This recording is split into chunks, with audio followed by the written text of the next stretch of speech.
Honestly, I have no idea what to expect. I don't know, like, what if it's like this little town and they have all these secrets, you know, and you know, maybe they don't want an outsider coming in and sort of discovering those secrets, you know, so I don't know if people are going to talk to me willingly or if they're just going to shut me down. I don't know, but we're hearing about UFO sightings, we're hearing about Bigfoot sightings, we're hearing about a lot of really strange stuff going on out in the woods, and just, I mean, and that's just the tip of the iceberg. We're going to do it.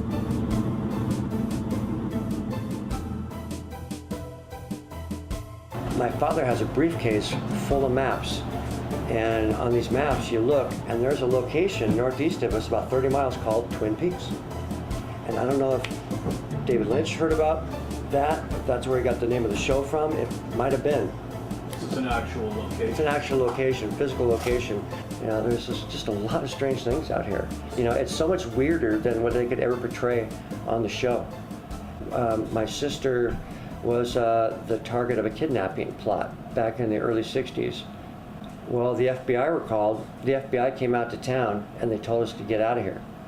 So we took our dog Bingo, my mom and dad loaded up my sister, and we grabbed my grandma and grandpa and we went over to a town called Eniat. My great aunt Leola had a haunted chicken ranch that was out there. We had 2 beds. My mom and I were in one bed with my dad, my grandma, my sister on the other side of the room. And lo and behold, after midnight, maybe 2 or 3 in the morning, I was 5 years old. There was a guy glowing blue walking through the middle of the floor waist deep. You could see through him. And I remember my mom looked, and I looked, my sister looked. It was the craziest thing. And we talked to Leola in the morning. We said, Aunt Leola, we saw this guy literally walking through. He had like some almost overalls on, and he was walked through. And she says, oh, that's the guy who hung himself. I said, what? What do you mean hung himself? She says, yeah, there was a guy who committed suicide here at the cabin back in the 20s.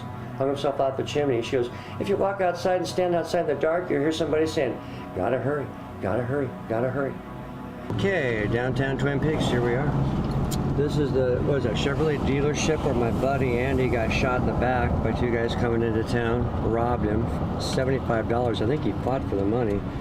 And then my dad got a call. Everybody was loading into pickup trucks with shotguns trying to find the guy that got away in a old white Buick. Eventually he was caught and they were sentenced to prison. And so this mountain here, outside, 4,199 feet and 9/10 tall. Wow. There's a monument up on the top of the haystack. My dad and I were up there with a rock hammer, and we chipped 1/10 of an inch off the top of it, so we lowered it. That's the oldest church in town, North Bend Community Church, where I go. Pastor Luke Cacklow is there. The old high school is right here. I think I have footage of it burning in 1966. Right, this is the Snoqualmie River. And that leads you right, if you look to the left, that leads you right over Snoqualmie Falls.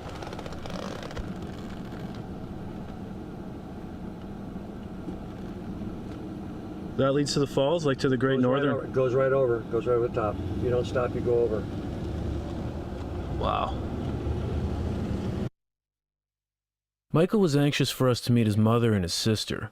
They wanted to tell us about their encounter with a UFO in the 1970s. And so we looked straight up at the top of the mountain, which looms up maybe, to 4,000 feet. And we could see a large, glowing red, orange, yellow object come straight over the top of the haystack of Mount Si. The haystack is a giant rock that sits on the top of the mountain. We call it the haystack. Mm-hmm. And it was longer than the size of the haystack, but narrower, oval-shaped. Mom calls it cigar-shaped. But it pulled straight over the mountain. Say this is the mountain. It came right over the top of the mountain and stopped. And it lowered itself right down in front of the mountain and stopped. And then it raised up again into the air, hovered, and it made absolutely no sound whatsoever.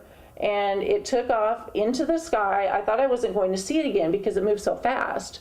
And it stopped again, and then all of a sudden it just shot up and was gone. I had students from families in the North Fork area, and I was told I should come out and look at their field because they were impressions of the landing there. And that's within a mile of where we lived. And you saw the impressions? No, I didn't go. Oh, you didn't go? I didn't have time. Right. But they were there. Oh, they were there. All right, so according to the coordinates that we've been given, this is the field in which there was these indentations found. You know, not really crop circles, but they were like indentations that fit the dimensions of the UFO that came over the hill. They say it was they're guessing about 400 feet wide. And there was some here and there was some across the highway. So I'm not sure what was going on. They were coming over the hill, I guess, and then they were landing here. And at that point, this was not a park. This was something else. This was just like a overgrown field. So I don't know. Something came down right about here where I'm standing.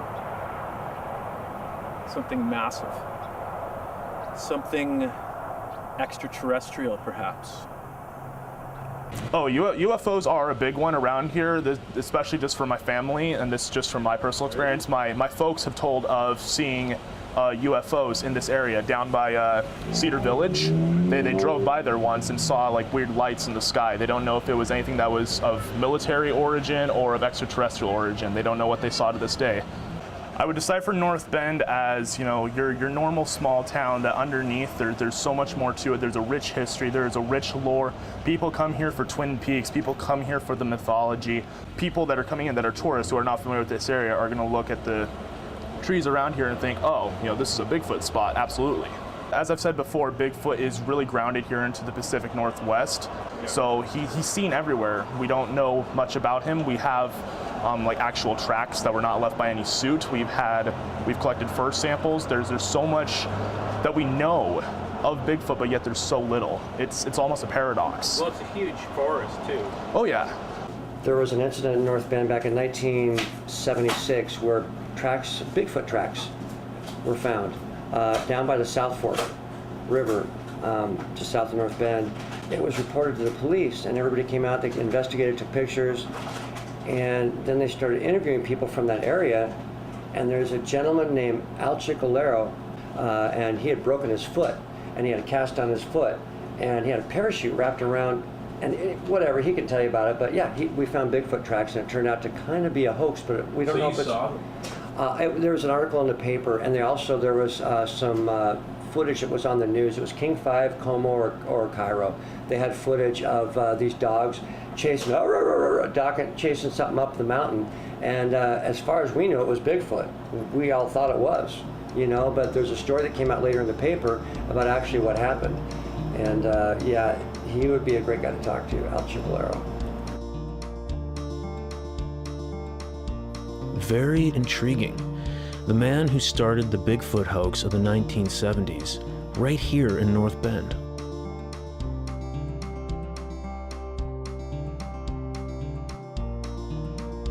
It took a few phone calls, but we did get a hold of Al Chicalero.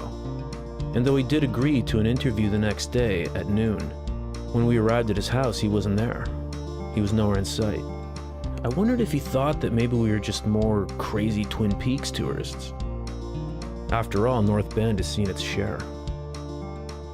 We had the Who band came through, and they had their bus, and they stopped across the street and came in because they had to have pie. And then when the movie came out, it was just like my business totally changed.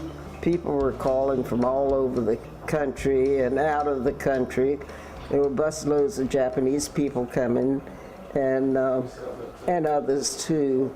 And I was Twin Peaks involved because the Japanese are Twin Peaks nutballs.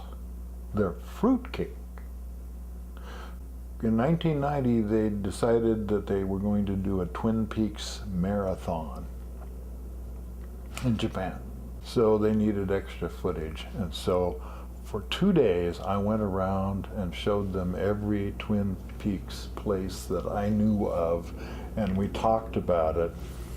And then the last day, I realized, you know, they will really like the David Douglas story, the Scotch plant explorer that came to the United States in in the 1830s and for whom the Douglas fir is named. And so, and he got killed in a bull pit in Hawaii. So he did all of this plant exploring on the United States, mostly on the West Coast, went over to Hawaii and almost immediately fell in this bull pit, and it had a bull in it, and it gored him to death. So they just ate that whole story up. Maybe the Japanese were onto something. We figured we'd go out into town and visit some of the iconic locations at which the TV show was filmed. Our first stop was the office of Sheriff Harry S. Truman. Okay, so we're here at the old sheriff's office, which is actually now the Dirtfish Rally School. But as you can see, there's still the sheriff's Bronco sitting here. So I don't know if that means they're going to do a season 4. I'm not sure, but in any case, this is the actual Bronco that was used in the show. And what we're going to do is we're actually going to go into the sheriff's office. This is the old sheriff's office. So.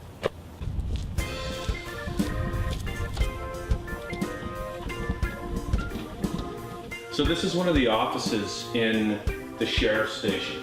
I think these are the same light fixtures.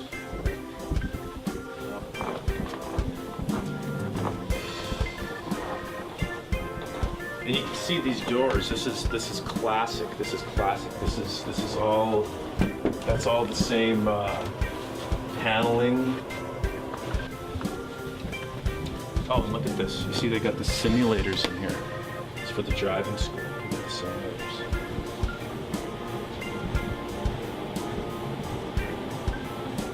This might actually be one of the meeting rooms that they used in the show. I could see this being one. I'm pretty sure. Like maybe where they interviewed Bobby Briggs and James Hurley. I think this might have been the room. I'm not sure. This has to be the original door. I mean, it's got to be. Look at this. This is, you know, they all touched this doorknob. They all opened the door with that doorknob. I'm not sure what's down here. Anyway. Many doors. I can see why they use this as the sheriff's office. Makes total sense. And probably this shot here, I mean, probably, I don't know how many times we've seen this shot. Okay, so this is the front of the building, and this was Lucy's desk here, when people would walk in. And as you can see, we have someone here right now working. How does it feel to be sitting where Lucy sat every day? It's kind of a lot of pressure. Is it really? Everybody loves Lucy. That's true. You know? Well, not everybody. I can name one person who doesn't, but do you guys have donuts back there stacked in like a... Do you guys ever do that? I mean, just for the hell of it, because you're in the sheriff's station. Do you guys ever... No, we don't. But sometimes we have donuts just like around. We But don't there's have donuts any hidden. present. Yeah, but we don't Okay. have any hidden. There's no secret stash. Is that right? Right. Are you... Okay. Can't reveal all secrets. Interesting. Yes. And we were actually given a piece of Lucy's desk. That's an actual piece of Lucy's desk, correct? This is absolutely right. Yeah, we put a new laminate on top. You can see, here's part of it, like you had the double layer there. Right. Oh. So this is just on top. And So that that's- piece, we'll flip it over because it's teal. Yeah. So, and then this was off of this area right here. Oh, wow. So it's basically the same build, but just Same a... floor plan, yeah. Oh, wow. Cool. So Lucy's desk is back there, and you guys just kind of chip away at it? No, we just peeled we like had to, I don't want to tell you we ripped it off. We had to like rip out the desk and put a That's new okay. piece, but chunks of it came off, Right. and that's where those came from. That's amazing. You know what? I mean, I can't believe it. I have a piece of the original desk. You know, it's very interesting. We took a lot of those and we put them into little pendants and made them into keychains and necklaces. I think we maybe did 200 or 300 of them. And we don't have any of those left, and we didn't give those out. Really? So you have one of the very few chips. Maybe a couple other people have them, but not many. Wow. I'm going to do something with this. I don't know what. Maybe play guitar with it. I don't Ding, know. ding, ding, ding, ding. Might ruin it though. Yeah, you don't want to have like two pieces. The actual piece from her desk. Lucy's desk. That's our keepsake from this trip.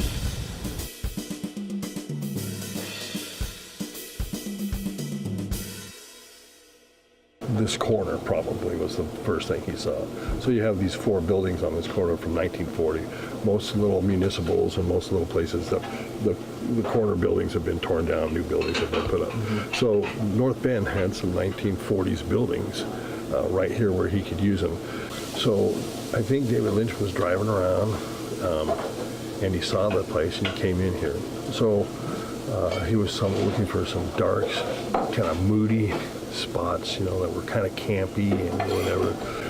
Even in the new one, when he was filming it in here, whatever, when they would take the shots, there's another gal over here with a pair of monitors, and she's darkening the picture because his whole movie, his whole thing has a darkness to it, kind of like Gotham dark, but it has kind of a darkness to it. So that's really kind of, I think, what he was looking for. And then he started seeing all these little places in the valley and putting them together. Smart guy, really interesting director. We had the bar right there where it was cut off, and then we had big family tables up there. And so he goes, did you do something to the restaurant? It doesn't look the same. And so he had to actually build that so he could get his shots by the door. A lot of the shots in the show are right by that door. But that's where he has a lot of his shots. That's what he wants to do. That's where Audrey Horne came in and started dancing. Yeah, over here on this side. Yeah. Oh man, that's incredible. One of the stipulations was that I make the food for the show. Because when you watch the show and you come to the restaurant, you might go, oh, I want the cheeseburger that was in that show, or I want the spaghetti that was in that show. So I was here that's really the reason why I was here the whole time. I watched the whole thing. I told him when he came in here, I said, cherry pie costs a lot of money to make. I do not make any money on cherry pie. Cherry pie makers cost money. Cherry pie filling costs money. It's not a big maker. And I said, as soon as you put sugar and cream and coffee, I'm not making any money on that either. I said, so this year in your show, I said, could you do something like a damn fine pancake so I can make some money off of it? He laughed. He was a good guy. He was a really, really interesting guy. So. But Bob's still alive in the woods. Is that right? Somewhere. Edison was a direct current person, okay? AC had not proven itself at all. A generator and a motor are the same thing. If you run electricity into it, it's a motor. If you spin it with a water wheel, then it's a generator. So they took the power down to Tacoma, over to Seattle, and back to Snoqualmie Falls, and ran one of the generators as a motor, proving that AC could, the amount of distance that AC could travel. That made publications in Europe. That's what broke the world loose for alternating current, is the testing that was done right here at that power plant. And right next door is the mill. That's the Packard Mill, the one that Leo Johnson set on fire in the show. Strange story, it actually was engulfed in flames in real life. So what you're looking at is actually remnants of a real fire. It burned in the late 80s, big fire in the winter, and everything was frozen, and they didn't get enough water to even try to put it out. The chips caught on fire, and it just went up. Up inside the brick structure, there's a labyrinth of rooms, one of which was called the saw shop. And you'd bring your chainsaws in there after work, and they had a machine that would, grind down your chain to be just razor sharp. That's where they also had the opening shot of Twin Peaks. You see this machine sharpen all the large circular blades for the big saws that are cutting the trees. yeah, it was a really neat place. But there's history no matter where you go, and I'm fascinated with history. Every time we go to a new city, we go to the museum first in the graveyard. Yeah. You learn a lot walking through graveyards. Did you show him William Henry Taylor's grave? I haven't been there yet. William Henry Taylor was the one who came first in the valley and started the town of Snoqualmie. And he's buried right in North Bend. You can just drive in. It's right Where's there. he at? In the front? You walk in, or you don't walk in. You drive in on the right, and he's right there. Okay.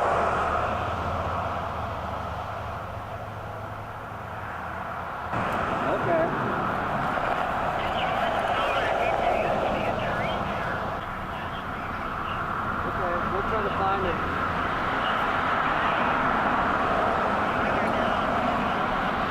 In the front, William Henry Taylor. Anybody see him?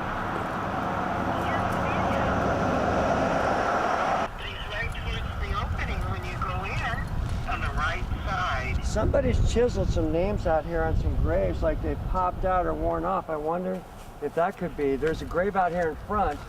There's a stone. I don't know if that's a stone or if that was a... Driving in, he stops the car and he's on the right-hand side. Now remember, Immediately, Mom.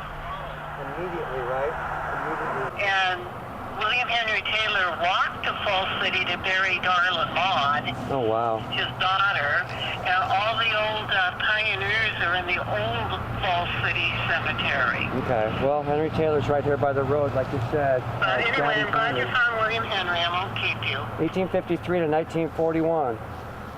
He was one of the original settlers of this valley. You know, he was a hardy stock of man that came over, could, you know, ride a horse, do whatever he wanted to, cut down trees, and live in harsh wilderness. So, a heck of a tough guy. We've lived a long life. 1853 to 41. That's 89 years. So North Bend probably wouldn't have really. I mean, you know, he was integral in. In the development of the town, sure. Right. Absolutely. Yeah, he was a big part of it, big reason why.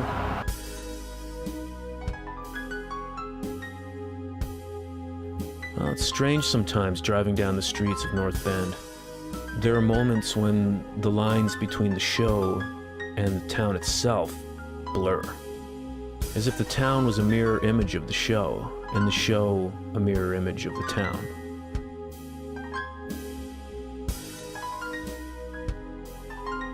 We've been checking out a lot of local history, and the next afternoon Michael invited us out to a remote location in the woods.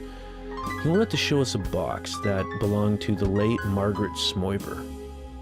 Who was Margaret Smoiver? Margaret Smoiver was our neighbor, and she was the one, her house, the contents of her house ended up in Twin Peaks Firewalk with me. How did that happen?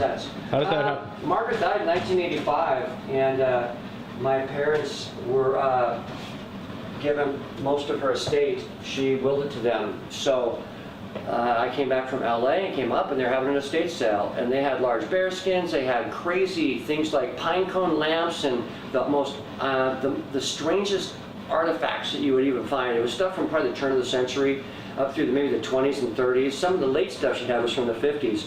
But most of the stuff those guys bought, it was probably 1920, 1925. The Fire Walk With Me people bought. The odds and ends, yep. They bought all the odd, strange stuff. Why do you think the production crew was interested in this stuff? You know, these people were, you know, in a sense living on screen, and you'd have to have things, you know, talking about, you know, maybe they would pick this up, the Christmas dinner from 1926 from Troop G, 11th Cavalry. They talk about everything they ate, and, you know, down to the fact where they have the old tassel. This is, you know, this is getting towards, you know, almost 100 years old, 95 years old, and it's all right here. Everything that she has was just important to her, which is really kind of funny stuff. You go through, what was this? Oh, she has a book of records. Oh my gosh, there's Margaret and Joe. That's in Roslyn. Yep. They have something here that says records. It's a book of records. And if you look in here, they talk about legal weights and pounds and ounces, and you go through. It's a recipe it's dated 19, what the heck is this, 1921. They're talking about how to make cupcakes. Look at the writing, it's great. That's insane. Eggs, custard, pudding, 1921. This is made in the USA. It's a Bakelite box, which is an early form of plastic. And this is Joe's Is that gold? tie. Yeah, probably gold plated. I don't know. That And is USA. incredible. So Joe. that was his. What was that? It's a tie. It's a tie holder. You put it on to hold your tie in place. Right. Yeah, tie pin. Wow. Isn't that great? Hickory. That's Joe's. You come in and you go, what is this? And you open this up, and this is something she had purchased for Joe. And it was Pawnee Bill, the Blind Tie Man. Your goodwill, good taste. Merchandise on approval. So some of this stuff would have wound up at the Palmer household. Probably, yeah. And a lot of the stuff that you're seeing is stuff she would buy, and they would do like, you'd grab a magazine. You'd find a magazine, like say you grab like an issue of Physical Culture. And inside the back of Physical Culture, this was a publication from this is one of hers for 1934. And so you look in the back, you go, oh, that's neat, okay, bodybuilding, archery. And then there would always be ads. And it's funny because, you know, those guys back in those days, the bodybuilders had like William Shatner bodies, you know. Sure, yeah. This is an old photograph, Christmas 1926, which shows the setup for Joe's Army unit. They were having a New Year's celebration, and it kind of reminds me of The Shining with Jack Nicholson at the end when he's in the picture. These are large format negatives that you would take, and you could actually, see, I don't know if you can see images on this, but you can really see, see the people. If you reverse this, you can see images. But I'll probably end up making these pictures eventually. I'll go ahead and contact print them. But there's so much history just in this box. It's just unbelievable stuff. Remember Al Chicalero, the Bigfoot hoax guy? I figure as a last-ditch attempt, I'd give him one more call. As I was leaving a voicemail and coming around the corner, lo and behold, there he was. The infamous, the elusive Al Chicalero, painting his garage on a gray Sunday afternoon. I got Michael on the phone and he told me to introduce myself to Al. Only problem is, I'd never met him before. But not wanting to lose the interview, I figured it was worth a shot. So, there I was, standing out in the drizzle, holding a phone to a complete stranger's ear. Rogue documentary filmmaking at its finest.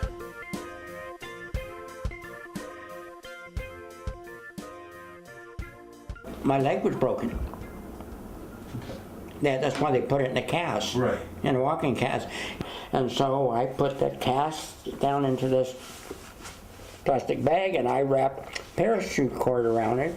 This wasn't on purpose, and that parachute cord was about like that, and you imagine the prints it was making in the snow with that foot. You couldn't tell that I had anything else there, but there that print was, and somebody seen it, and it was Bigfoot. They come in and took a picture of that propped up on my desk, and they run this in the local paper. That picture right there and that article in there. I didn't do that on purpose when I was there. I had to do this because I was a professional land surveyor, and I had to get this work done in the same rain, shine, or whatever. I made Bigfoot tracks up here in the snow on the ridge there. I mean, I've been all over this country, and so one thing led to another, and so we decided to have some fun in this thing like that, and I almost got shot at the Echo Lake interchange. You know where that is? Yeah. It was some hunter that was headed. He stopped there, and it was dark, and this thing, well, we're out there making the prints, and we're drinking beer and this thing like that in there, and I had that black hide over there draped over me. We're practicing and this thing like that, and they actually chased me all the way up from the Echo Lake interchange up to the top of this mountain right here. People still think it's a hoax, or I mean, It's probably, I'd say it's about 75-25. 75 no better because I've confessed in this thing like that I made these prints there. But I said if there's some other ones around here I don't know about. so how long did this go on for? Like how long? This here? Yeah, well, like how This long? hasn't ended yet. So who's this lady? I haven't. Happy to meet you. And you're blushing. I meant to do that.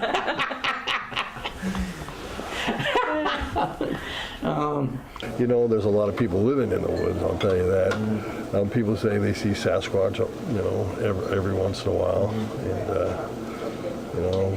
I mean, they're all crazy things going on in this valley. I was in college at the time, and I decided, well, this is boring. I might as well go out here. It was right in the woods, huge trees all around you, and see what's out here. So I started down this little narrow trail by the river, and I heard something. It was like a rustle. Well, I couldn't go anywhere because there's the river, and I have to turn around and run back. And then I saw a glimpse. And it wasn't a bear, but it had hair. I saw the glimpse of, it was kind of brownish hair. You'll never believe this. It's not my imagination. You know what? A lot of people. I mean, this is why the Yeti. You know, this is why the. I mean, they still haven't figured that one out. Like, there's been sightings. Yeah. If you go into Bartell Drugstore, you'll see like little Bigfoot sitting there. So. Yeah. Now, you guys have certainly expect taken a picture of that opening bridge where the girl's walking across this railroad bridge between the Meadowbrook Bridge and Reinig Road. It's the one where the aluminum steps go up to it. That's the bridge.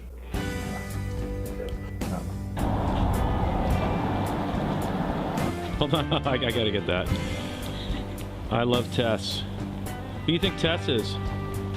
So this is an old railroad bridge, obviously, that the Twin Peaks folks found for the opening shot where Ronette Pulaski walked across in the Buff, I believe. Yeah, this is an old bridge. This they used to bring logs out of the woods for almost a century, I believe, for Weyerhaeuser. Built around the turn of the century or slightly after. Just millions of board feet of logs came over here, and just a lot of sweat and a lot of death.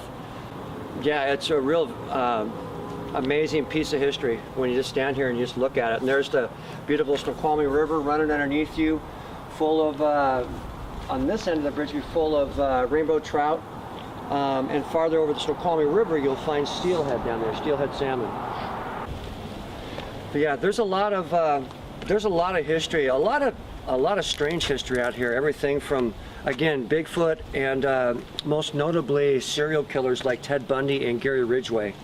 Around here? Yeah, Ted Bundy used to hunt in this area for victims in North Bend. He actually took his first victim about 12 miles west of here in the city of Issaquah, Lake Sammamish State Park. He lured a girl with a cast on his arm and a ploy that he needed help with something in his Volkswagen, and she got inside the yellow Volkswagen and she was never heard from again. That was Ted's first victim, and that was in the early 70s. So you're telling me that he was dumping bodies around in this region? Yeah, down Ted Bundy Corner, we named a road down off of Highway 18. They actually dubbed it Ted Bundy Corner because Ted was leaving corpses, you know, down up in the woods, you know, real close to roadways. But a lot of these logging roads, they crisscross everywhere through here. I have a map to show you my father's that you can't believe the amount of just secondary roads that are up here. If you know where they are, you can drive up into the Cascades probably, you know, 40, 50 miles. But my sister worked at George's Bakery in the 70s, and she had the long, straight hair parted in the middle, and we were afraid. Yeah, we were afraid Lisa might be one of his victims because he was coming through North Bend at night, and everybody loved George's Bakery donuts. Even serial killers eat donuts. I guess. the first one, everybody in town was kind of sitting down, getting ready to watch the show, and it comes on, there's a beautiful scene of the mountains and the animals, whatever. Then there's this dead girl in plastic. And so half the town is going, oh no, they're going to think of us as a place for dead people. I don't know if you ever heard of the Green River Murder, but several of the bodies of his victims were found just up the street about 6 months before they came in and did this whole show. People who are of much older age than you or I will tell you of the Green River Killer and how scary it was to just be around when he was stalking about, killing people. There's a lot to him, and no doubt maybe even the Green River Killer, Ted Bundy, influenced certain parts of Twin Peaks. Maybe even like Bob himself was inspired by the animal that both Bundy and the Green River Killer were. Right. My Hannah spends lots of time. You might want to interview her. She spends lots of time down at the river and through the woods. She will run through the woods, and they will speak to her when it's time to stop running. The trees will tell her, you need to stop. I mean, I know it sounds nuts, but it's very true. It's very true, and I believe her. She says North Bend there's a lot of spirits. She sees the spirits at night come out. And especially around my apartment here, she sees that there's a lot of darkness, a lot of the dark spirits. But she says it's not scary to her. She just knows when to stay in and when not to be out there roaming. She sees spirits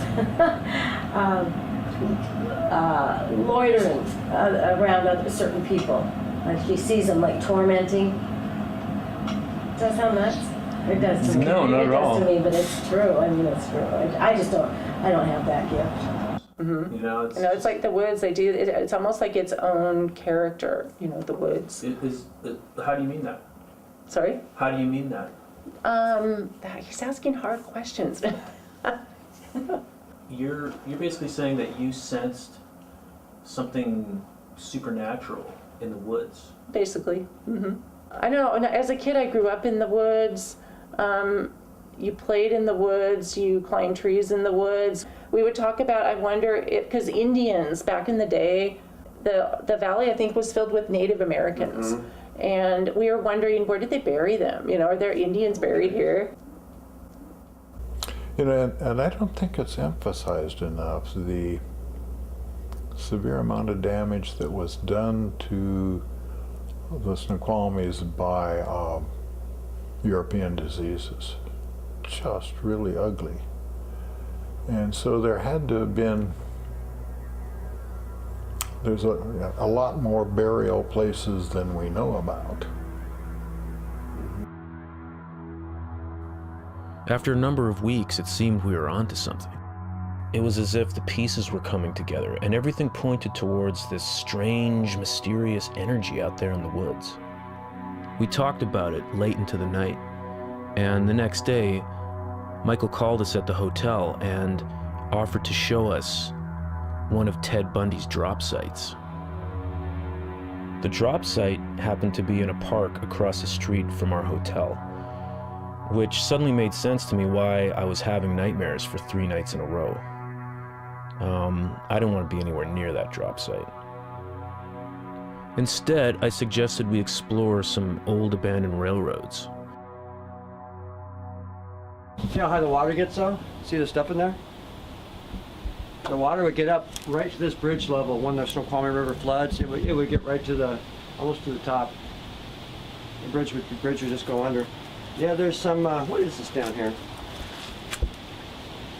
Oh, look at that culvert with the door. Interesting. There's a,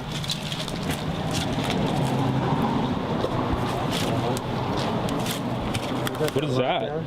It's looks like it's some kind of old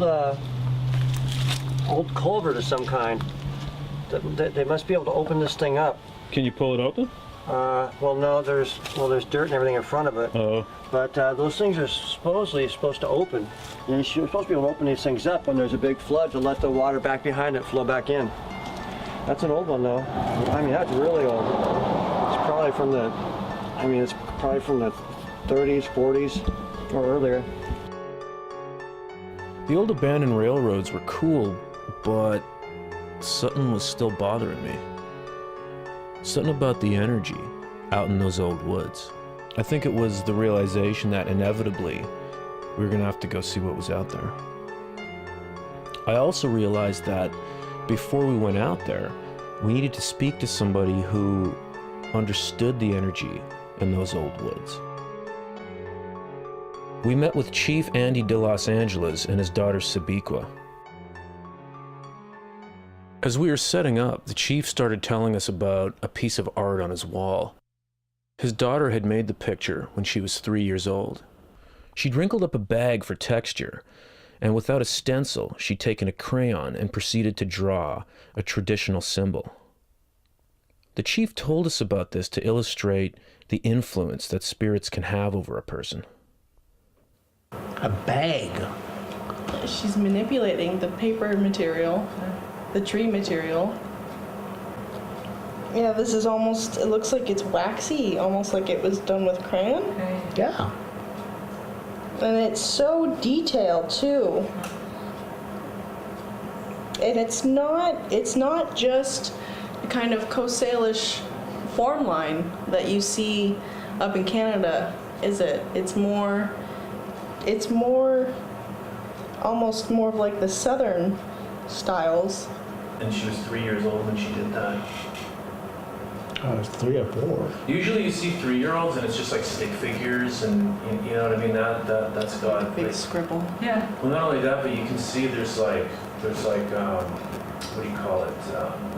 Proportion to it too. Yes. It's very proportional. wow. It's almost symmetrical. So do you think that perhaps she was being guided when Yeah. could be? I mean, This is ancestors. Is it a guiding or is it a teaching? I don't know. It's communicating. Yeah. this region it's a very spiritual area. Yeah. Obviously, and It's a swing rock.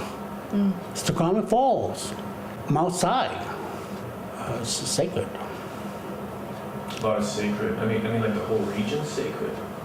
There are definitely certain places that hold a lot of importance and spirituality and I think a longer standing connection and relevance to specifically our people within the region, such as like Snoqualmie Falls and Swing Rock and Mount Si. When I'm out in the woods, especially if I'm maybe not with a large group of people or even if I'm with other tribal members, I definitely feel a connection. It's not necessarily even like a certainty. It's more of a feeling of trust. It's that feeling of trust that plays into a greater awareness of what's happening around me, of what might happen to me. And I think that really is what comes forth when you're out by yourself and you really feel something. It's an underlying connection. It's not on the surface.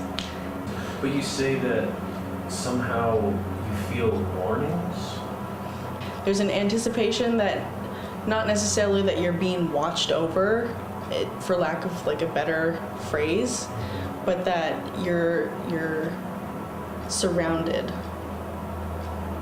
Sometimes it's unknown, and you don't know who that is, who's surrounding you, especially if it's a spirit that you don't know it's going to try and do you harm, or enter your home, or follow you home, or follow your family members. I had to build up my own experiences and knowledge to overcome like being afraid, and maybe there's certain signs that you can look out for, whether or not this is a positive interaction or a negative interaction, and how to look out for that, and also how to protect yourself preemptively with things like ceremony and things, that overall knowledge.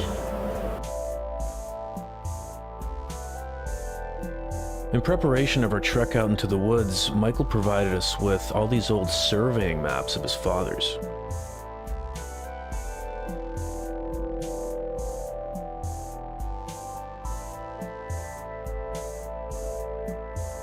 There's a lot of places up there where there's no signal, so GPS is going to do you no good.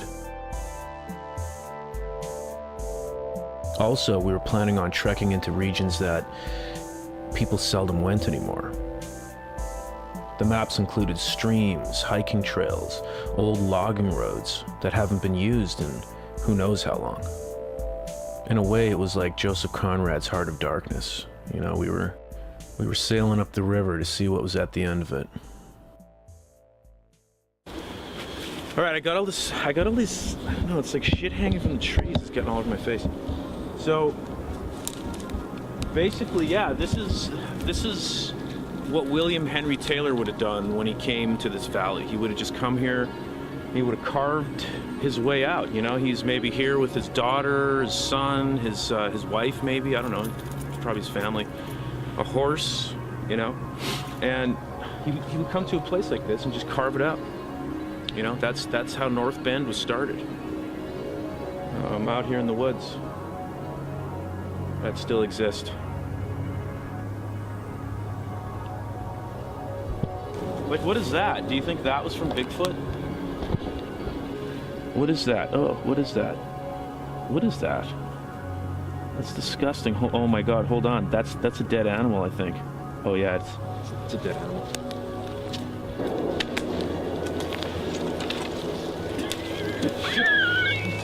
Oh my God. I don't want to touch it. It's like you're so Boy Scout. Boy Scout. What? The Boy Scout in you. I don't want to touch any of this stuff. Like, how do I know there's not going to be like a weird, like in Twilight Zone, where the guy found an asteroid, a meteor in his backyard, and then like he touched it, and then suddenly his whole body turned to moss. It's gonna go around.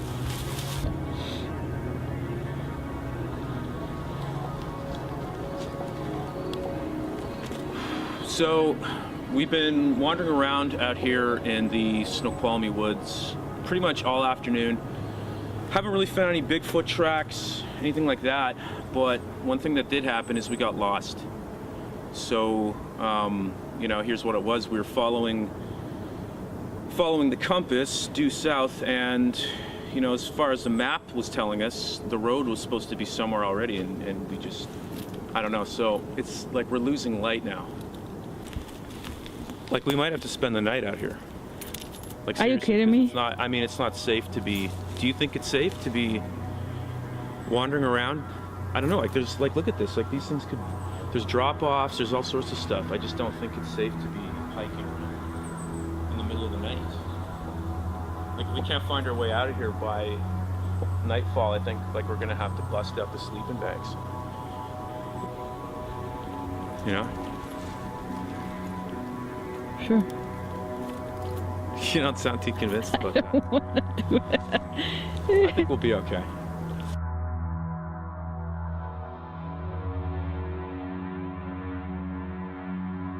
I don't know, like, I can hear it. It's still there. Are we rolling? Yeah. Okay. All right, so we're out here in the Snoqualmie forest. It's like probably 2 in the morning right now. Trying to sleep, but it was really hard. We can hear there's something, noises like circling the camp, and I don't know what it is. I don't know if it's animals maybe. I don't know. At one point it sounded like it might have been human. It's coming from right over there, and it seems to be circling this way over to those trees and then back, and I don't know.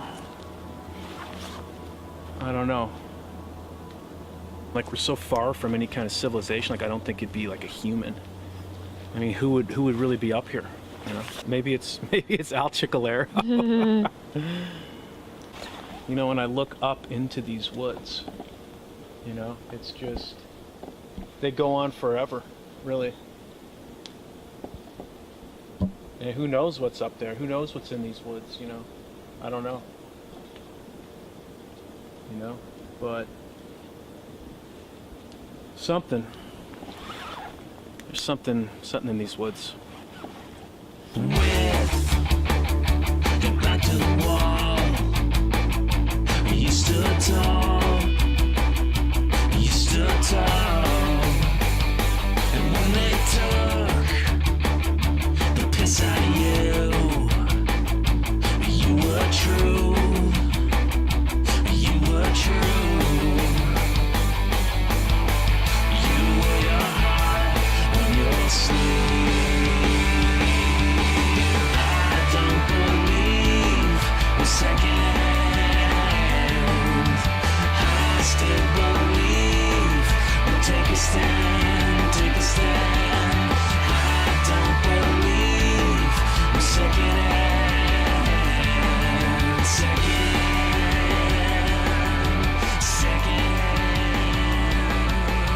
With the back to the wall, you stood tall.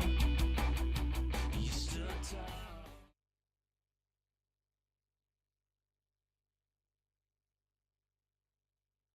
I'm not going to tell you where I'm at or anything about that, but I'll tell you what I have. I'm kind of custodian to a collection of Rusty Draper items, many records that are absolutely rare.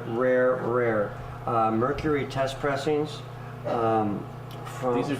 are test pressings? Oh my God. out of the Mercury vault. That is a test pressing. Look at that. The back is. Yep. In various states of decay, but we're trying to get this stuff to the Country Music Hall of Fame. When did Rusty pass away? Rusty passed away in like 1996, I believe. Live at the Candle Club, 1973. So we have quarter-inch tape with Rusty on it. We have master tape from a cassette. What was this label? Orange Blossom Special was the name of the recording. It was from Rim Records, right back in the 70s. But there's the master tape. There's also a kinescope, which this is Rusty's. Rusty Draper Shine from the Hoffman Hayride, and from 1949. Now look at this. This is just so amazing. There he is in the day with his Gretsch. Rusty Draper. He was awesome. He can really wail on that thing, yeah, too. he had a hit called Freight Train. Also, Nightlife was really his big hit was called Nightlife. And I also have Rusty's remains that I'm caretaker of.